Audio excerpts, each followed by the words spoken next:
I think there is a continual worry throughout history. I've seen it in my lifetime, and as an historian, I see there's apocalypticism is a constant in the human story. And I think it's because you feel that you are on the edge, at any moment. We will have a personal apocalypse. We will die. Yeah, That's exactly. So yeah. I'm not apocalyptic. I think it plays into the worst of us. Not that we shouldn't be careful and pay attention, of course, but no, I think we are evolving. I think we've evolved. One of the things which I would love to wave a magic wand and have more people aware of history, because if you have a sense of history, suddenly the ubiquitous problems we face, which are awful, which make people go, "Oh, it's a terrible world," and you go, "Yeah, it really is," and it's so much better than it was on all of these major counts, just all of them. And that's because human beings have made it better. And it's our ability to reflect and imagine and create and come into more emergent states. I mean, one of the things that I think about sometimes is just, if you look at human beings, and what have we got? We've got this ability to the psyche, the soul. We can reflect in a way that it seems other life forms just can't. And we can imagine and look at us now from 100 years ago or 2000 years ago or 4,000, and it's unbelievable. And look at the other life forms in the natural world, and they're pretty much doing what they were doing. It doesn't change, really. It's changed a little. True. But Yes. ours has completely changed.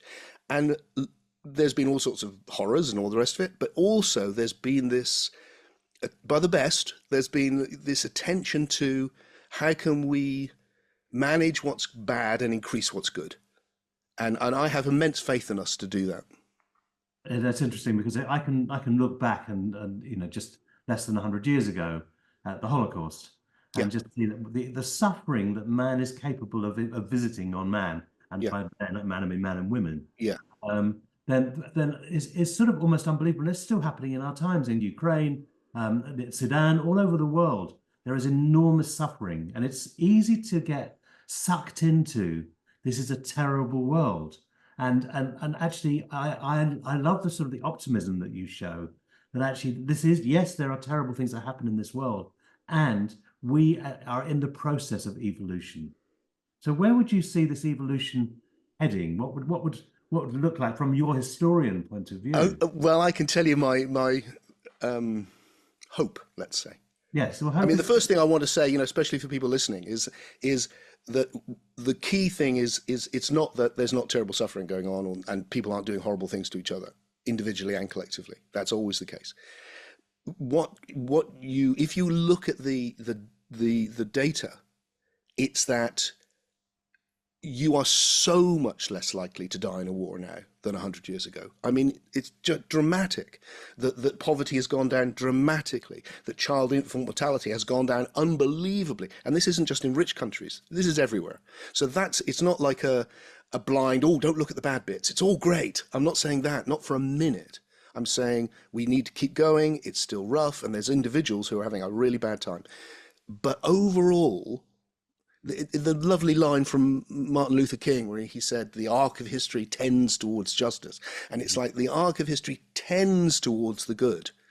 And that's what we can see if you look at it, especially over the last 400 years. And then it's like, well, where it's going to go. And my feeling is, well, it's going to go somewhere. I mean, I know that's stupid, but it is. And if history teaches us anything, it will be something we don't expect. So everyone at the moment is focused, quite rightly, on technology, which I think will have a huge impact. AI is going to be massive, I think, and on all the rest of it. But the evolution that interests me is the evolution of human beings, because all of that's coming from human beings. It doesn't come from somewhere else. It comes from the human imagination. And my sense is that we're not just more technical, we're more compassionate, much more.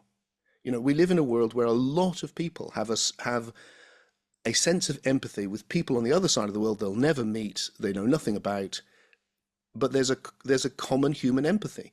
Well, most of history is the opposite of that. You hate your neighbors. yeah, I mean, yeah.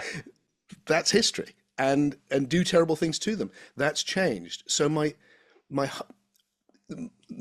my hope is when, who knows, but that the deep awake states I mentioned earlier, which I think people are accessing more and more and more, will become normal. And that profound realization that although we're these glorious individuals that need to keep flowering into an ever greater individuality, that we're also like branches on one tree. That not only life, not only human beings are branches on one tree, but we're branches in the one tree of life, and then the whole universe is one thing evolving. And that I meet you as someone who's both individual and not, that's also one with you. And that changes fundamentally how I see the world and how I see you and everything. So my hope is that that's where we're heading, and I think we could be. That doesn't sound like Mickey Mouse philosophy.